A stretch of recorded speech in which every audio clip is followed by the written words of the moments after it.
Welcome to the 2020 Coalition to End Sexual Exploitation Online Global Summit. Hi, my name is Caitlin Roper, and I'm a campaigner against the sexual exploitation of women and girls, with Collective Shout for a world free of sexploitation. I'm also a PhD candidate at RMIT University in Australia, where I'm researching female-bodied sex dolls and robots. Today I'm going to touch on the development of sex dolls and robots, respond to some of the arguments made in support of these products, and discuss implications for women and girls. In the last few years, sex dolls and robots have received a fair amount of media coverage. You don't have to be researching this topic to come across articles promoting the products, reporting on new developments, and speculating as to possible future uses for sex robot technology. Sex dolls and robots are being featured more and more within mainstream popular culture. They are the subjects of Hollywood films, often as a female love interest. They appear in TV programs, documentaries, and pornography. Earlier this year, a film depicting a child sex doll and its owner premiered at the Berlin International Film Festival. Sex industry representatives claim that sex robot technology is one of the biggest trends in the industry. There are already sex doll brothels in a number of countries where men can rent sex dolls by the hour. In Madrid, a sex doll brothel includes a sex dungeon. A brothel in the Czech Republic offers a virtual reality option. And in Canada, users can rent sex dolls from home. Some of you have probably seen pictures of sex dolls. As you can see, they're not blow-up dolls. They are lifelike, anatomically correct, silicone dolls in the form of women, marketed for men's sexual use. They're typically designed according to pornographic standards, with exaggerated sexual features, massive breasts, and tiny waists. They can be purchased as is, or they can be customized, with users selecting eye color, breast size, choosing from custom nipples or freckles, pubic hair styling. There are also reports of sex dolls being modeled on living women without their consent. Some companies claim to sell sex robots, but these are probably more appropriately described as robotic dolls or mechanized dolls. They have a silicone sex doll body and a robotic head. They're still quite basic. They can't walk around by themselves, but they do have movable joints and motorized features. Some models can perform different automated sexual positions and moan in response to genital penetration. These can be paired with a smartphone app where users can pick personality traits, and some companies reportedly offer pre-programmed personalities for users to choose from as well. Dolls are typically marketed not as sex toys, but as though they are real women with the ability to meet users' emotional needs. Their realness is emphasized. This is a screenshot of a sex doll brothel. You can see that the dolls are given names and personality traits attributed to them. And in some cases, sex dolls are even given entire backstories. Like the sex trade more generally, this is a highly gendered phenomenon. The vast majority of sex dolls are embodied female, and buyers are overwhelmingly men, about 90%. There are some male-bodied sex dolls available, but these are not in response to any known market demand, and they often are still marketed as being for men's use. For example, Luma Dolls, a Spanish company that opened the world's first sex doll brothel, has 2 male sex dolls, and they are both listed on the gay category of the company's website, so they're still intended for a male target market. When I first started doing this research, I was surprised at the level of support for sex doll and robot technology within the academic literature. There is very little from a critical or feminist perspective, with the notable exception of anthropologist Kathleen Richardson, who founded the Campaign Against Sex Robots, and you should definitely check out her work if you haven't already. Academics pitch sex robots as intimate partners, and one of these, David Levy, claims that by 2050 humans will be falling in love with and marrying sex robots.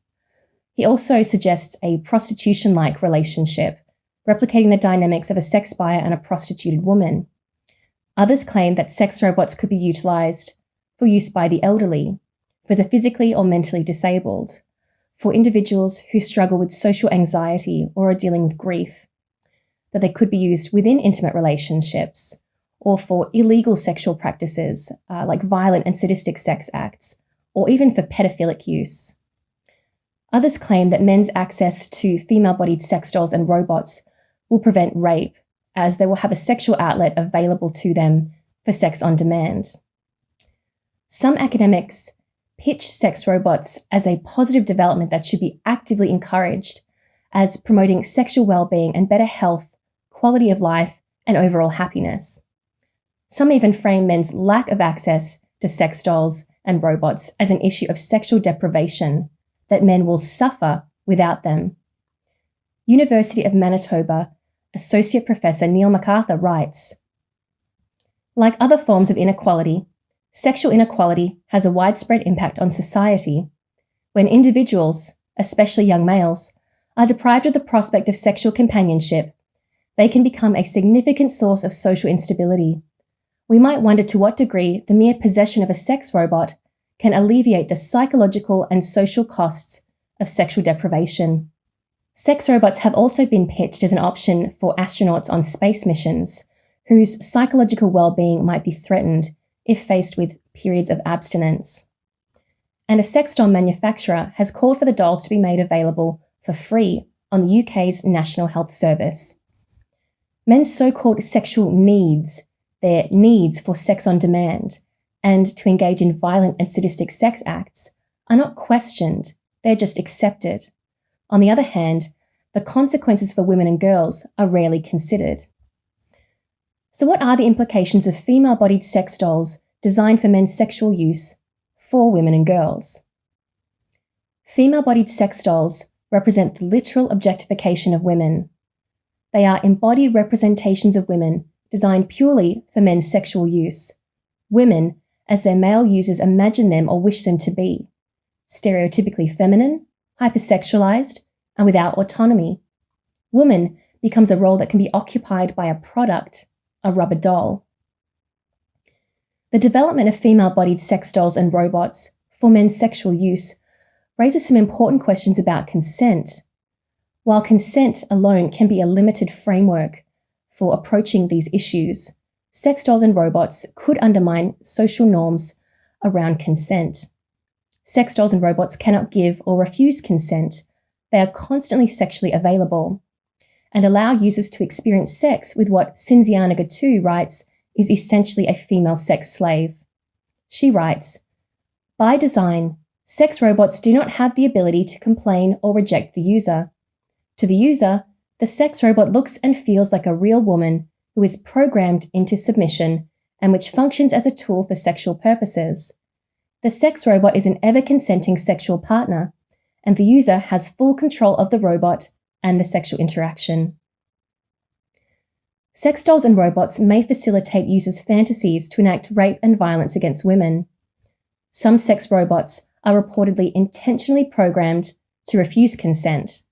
True Companion claimed to have made the world's first sex robot, Roxy, which reportedly comes with several pre-programmed personalities, including Frigid Farah, which is marketed as being reserved and shy, and who, if touched in a private area, will more than likely not be appreciative of your advance. Sex robots that refuse consent provide users with the embodied fantasy experience of raping a woman. Philosopher and Professor Robert Sparrow, in his paper Robots, Rape and Representation, argues that realistic female sex robots designed to facilitate rape fantasies would be unethical, because sex with robots in these circumstances is a representation of the rape of a woman, an endorsement and encouragement of rape that may increase the rate of rape and expresses disrespect of women. One narrative around sex dolls and robots that keeps coming up is a perceived superiority of these products as compared to living women. There is an attitude expressed by some men that sex dolls should serve as a wake-up call to women who have forgotten their place and who fail to treat men with the respect they deserve. Women are replaceable, and if men can purchase a sex doll, they no longer have any need for living women. The following are quotes from sex doll owners. "You always have their full attention. It's just nice to know that there is someone home waiting on me without the bitching. She can't talk, but at least she looks good sitting there watching TV. I don't have patience for the needless drama and complication anymore. I love video games, not mind games. The doll sex is amazing, but oftentimes I enjoy sitting in bed, watching movies and YouTube, arm around her narrow waist and head resting on my shoulder. Sitting her next to me as I game for hours, as I've said, even sweeter. My ex-wife would only do this for a few minutes, then find things to be upset about. Women are very selfish. Men want someone to listen to them without grumbling when they get home from work. Whatever problems I have, Mayu is always there waiting for me. I love her to bits and want to be with her forever. I can't imagine going back to a human being. Child sex dolls are what they sound like. Lifelike, anatomically correct sex dolls designed to resemble children, typically girls. Child sex dolls are already on the market, even sold through mainstream online retailers like Amazon, eBay, and Wish. And experts believe child sex robots are already in production. There have also been reports of child sex doll manufacturers designing dolls based on real children, from images shared on social media. One of the manufacturers of child sex dolls is a Japanese company called Trottler, which produces dolls that resemble girls as young as 5. Their online galleries are full of Trottler dolls designed to look like prepubescent girls, dolls styled with pigtails and holding soft toys, and others in lingerie or naked. Trottler dolls come in a range of different facial expressions. Some appear to be smiling, others appear to be crying or in pain. Some images appear to replicate scenes of child abuse. It may come as no surprise that the owner of this company is a self-confessed pedophile. He claims to be providing a public service by allowing pedophiles to enact their fantasies for raping children in a legal and ethical way.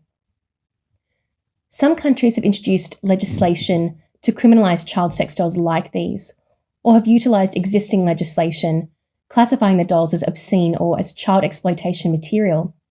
In Australia, where I live, federal legislation to criminalize child sex dolls was passed last year. I suspect many of you are watching from the US. In the US, there is some legislation in the works. There is the Justice Act and the Creeper Act, and some states are also in the process of banning them, like Kentucky, Florida, and Tennessee. I was surprised to learn of academic support for the development of child sex dolls. Advocates pitch the childlike dolls as a possible solution to child sexual abuse and propose they be made available to pedophiles. They claim that if pedophiles can simulate child sexual abuse on childlike dolls, then it will prevent their abuse of living children. But there's no evidence for this, and it's hard to imagine how this kind of research could ever be ethically carried out. It's much more likely that child sex dolls put living children at risk. Child sex dolls legitimize and normalize children as sexual objects, and ultimately normalize the sexual use and abuse of children. It's also more likely that using child sex dolls could strengthen users' urges for children rather than satisfying them. Last year, the Australian Institute of Criminology published a report on child sex dolls. The authors reviewed research on sex dolls, child sexual exploitation material, and sexual offending against children, and concluded there is no evidence that child sex dolls will prevent child sexual abuse, and that child sex dolls could increase the risk of abuse. From the report, it is reasonable to assume that interaction with child sex dolls could increase the likelihood of child sexual abuse by desensitizing the doll user to the physical, emotional, and psychological harm caused by child sexual abuse and normalizing the behavior in the mind of the abuser. I've included a link to an article I wrote published in Arena magazine where I respond to the arguments in support of child sex dolls in greater depth, if that's of interest as well. Just a few final thoughts now in closing. Radical feminist theorists regard pornography as the graphic form of women's subordination and inequality. Female-bodied sex dolls and robots, a kind of mechanized pornography, may likewise be understood as a material form of women's subordination and inequality. Female-bodied sex dolls and robots do not prevent men's violence against women and girls. They legitimize and further entrench men's sexual entitlement and aggression. Sex dolls and robots are pitched as being about sexual well-being, health, and happiness. But for who? These are female-shaped sexual products that are developed, manufactured, purchased and used primarily by men in a social environment where male violence against women remains a serious global problem, where women and girls are already raped, beaten, abused, prostituted, and murdered by men. As individuals who object to sexual exploitation and who stand for human rights, we need to take a stand against these harmful products. Men's sexual preferences must not come at the expense of the rights of women and girls. Thank you so much for watching, and I hope you feel better equipped to speak out against this issue. If you want to stay up to date with my research or connect with me, you can find me on Twitter at Caitlin_Roper. And if you want to follow the work of Collective Shout, you can find us at our website, or we're also on Facebook, Twitter, Instagram, and YouTube. Thanks again.